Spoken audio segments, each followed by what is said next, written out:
Fall colors are out in full force today. Broncos, blue and orange. We have a preview of the 2014 season kickoff. And you think driving Pikes Peak is the scariest thing on four wheels? Well, wait until you see this.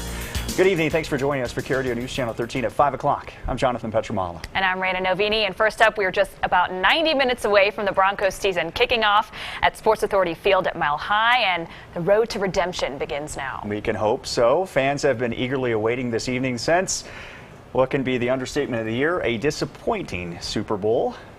Eric Fink, yeah, right. Spent the afternoon with two lifelong diehard fans who turned their home into their own personal fan cave. Just looking around the room, we are obsessive.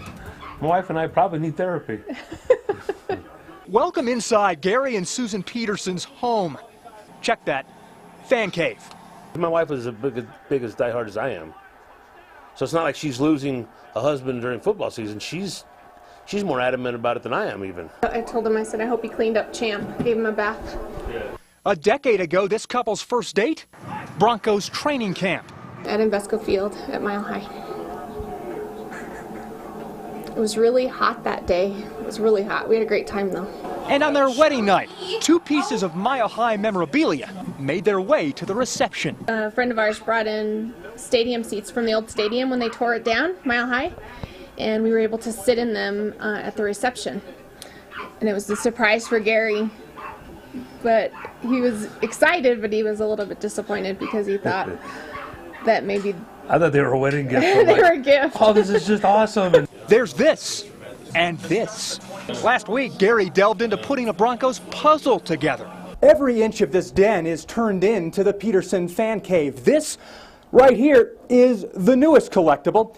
It's a Shannon Sharpe birdhouse. Susan's mom gave it to the family, complete with Shannon's bobblehead on top. These two admit their love for the blue and orange goes clear into obsession. it's a healthy one. It's healthy.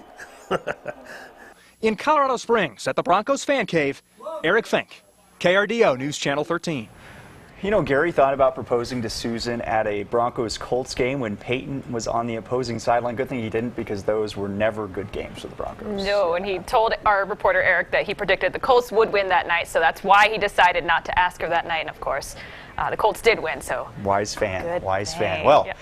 Colorado is holding its breath because the Broncos, they're getting ready to take the field for the season opener, like you mentioned, just a few minutes away, a little over an hour and a half. Yeah, Broncos Fever's here. Own Rob Namnoom is live with more from Mile High. Hey, Rob.